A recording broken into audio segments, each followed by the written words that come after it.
എല്ലാവർക്കും ഡെലിഷ്യസ് റെസിപ്പീസിൻ്റെ പുതിയൊരു വീഡിയോയിലേക്ക് വീണ്ടും സ്വാഗതം.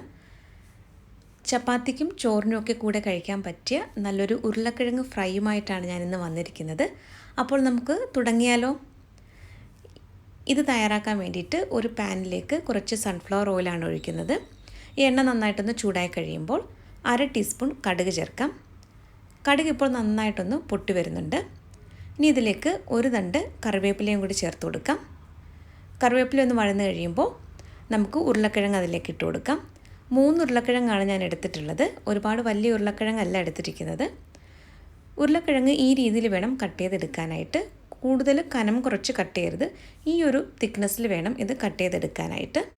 വളരെ കുറച്ച് ചേരുവകൾ വെച്ചിട്ട് പെട്ടെന്ന് തയ്യാറാക്കിയെടുക്കാൻ പറ്റുന്ന ഒരു പൊട്ടറ്റോ ഫ്രൈഡ് റെസിപ്പിയാണിത്. അപ്പോൾ ഇത് ആദ്യം നമുക്ക് 1 മിനിറ്റ് നല്ലതുപോലെ എണ്ണയിലൊന്ന് വഴറ്റിയെടുക്കാം. അതിനുശേഷമാണ് ഇതിൽ പൊടികളൊക്കെ ചേർക്കുന്നത്. ഇപ്പോൾ 1 മിനിറ്റിന് ശേഷം ഞാനിവിടെ 1/4 ടീസ്പൂൺ മഞ്ഞൾപ്പൊടിയും ആവശ്യത്തിന് ഉപ്പും കൂടി ചേർക്കുന്നുണ്ട്. എന്നിട്ടിത് നല്ലതുപോലെ ഒന്ന് ഇളക്കി കൊടുക്കാം. ഇപ്പോൾ ചേർത്ത ഈ മഞ്ഞൾപ്പൊടിയൊക്കെ ഈ പൊട്ടറ്റോയുടെ എല്ലാ ഭാഗത്തും ആകത്തക്ക രീതിയിൽ നല്ലതുപോലെ ഒന്ന് ഇളക്കി കൊടുക്കണം. ഇനി നമുക്കിതൊന്ന് അടച്ചു വെച്ചിട്ട് വേവിച്ചെടുക്കാം. മീഡിയം ഫ്ലെയിമിൽ നിന്നും അല്പം താഴ്ത്തിയിട്ടാണ് ഫ്ലെയിം വെച്ചിട്ടുണ്ടായിരുന്നത്. ഇതിപ്പോൾ ഏകദേശം ഒരു 4 മിനിറ്റിന് ശേഷമാണ് ഞാൻ തുറന്നത്. നന്നായിട്ട് ഇതൊന്ന് മിക്സ് ചെയ്തെടുക്കാം. ഒരു പകുതി വേവായി കഴിയുമ്പോഴാണ് ഇതിലേക്ക് ബാക്കിയുള്ള പൊടികളൊക്കെ ചേർക്കുന്നത്.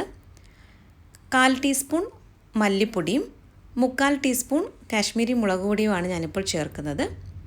ഈ പൊടികളൊക്കെ ചേർത്തിട്ട് ചെറിയ തീയിൽ വെച്ചിട്ട് വേണം ഇതൊന്ന് ഇളക്കി കൊടുക്കാനായിട്ട്.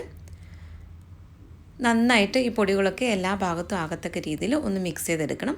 അതിനുശേഷം ചെറിയ തീയിൽ വെച്ചിട്ട് തുറന്ന് തന്നെ വെച്ചിട്ട് ഒന്ന് റോസ്റ്റ് ചെയ്തെടുക്കുകയാണ് ചെയ്യുന്നത്.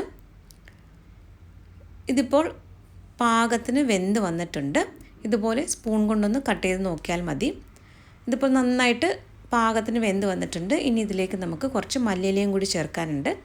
മല്ലിയില ചേർത്തിട്ട് നല്ലതുപോലെ ഒന്ന് മിക്സ് ചെയ്തെടുത്ത് കഴിഞ്ഞാൽ നമ്മുടെ പൊട്ടറ്റോ ഫ്രൈ ഇവിടെ റെഡിയാകും. ഇത് ചോറിൻ്റെ കൂടെയും ചപ്പാത്തിൻ്റെ കൂടെയും കഴിക്കാൻ പറ്റിയതാണ്. വളരെ എളുപ്പത്തിൽ വളരെ കുറച്ച് ചേരുവകൾ വെച്ച് നമുക്ക് തയ്യാറാക്കിയെടുക്കാൻ പറ്റുന്നതാണ്. അപ്പോൾ ഇത് നന്നായിട്ടൊന്ന് റോസ്റ്റ് ചെയ്തെടുത്തിട്ടുണ്ട്.